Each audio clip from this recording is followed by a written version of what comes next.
Welcome back. Yesterday, Illinois became the 11th state to legalize recreational marijuana, a promise Governor Pritzker made while campaigning. And our Capitol Bureau Chief Mark Maxwell joins us now. Mark, as the state of Illinois joins now 10 other states in legalizing recreational marijuana, it also has components about this that are very unique to the state of Illinois. What is that? Yeah, Eugene, good point. Lawmakers said, yes, we're the 11th state to do this, but the first state to include forgiveness or expungements or a fresh start to the 315,000 people in our state that have arrest or criminal records because of low amounts of marijuana.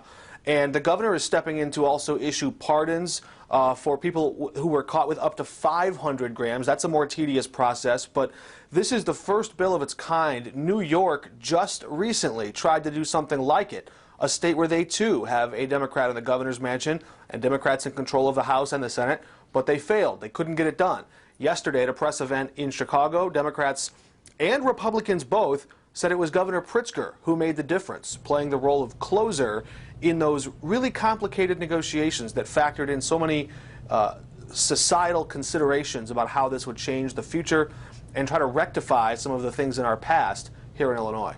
And in that, if somebody is looking at this bill that has now become law and they're saying, okay, we know that it could expunge people with 30 grams or less, what's the process like for them? Do they wait until it goes into effect and automatically poof, it's off their record? Do we know anything about the process for those people and how that could be vacated from their criminal records?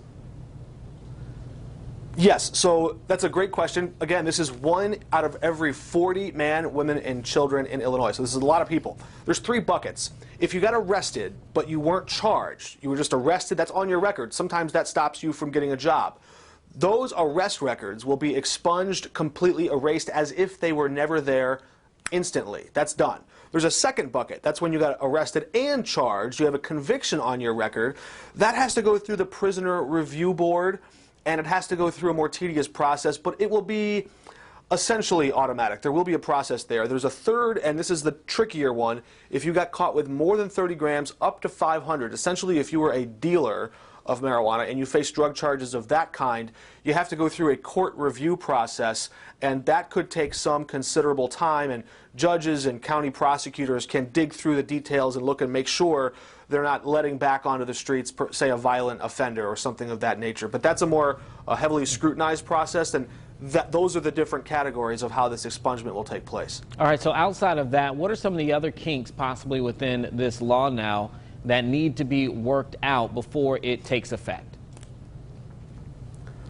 Well, state agencies have to implement rules and licensing, so this bill seeks to give many communities that have been forgotten or harmed in the war on drugs sort of first bite at the apple of putting a business on the street or getting a license. So all that has to take place. But the medical marijuana shops that are already open, they essentially get preference too. They'll be able to be almost up and running, if not by January 1st, very soon thereafter.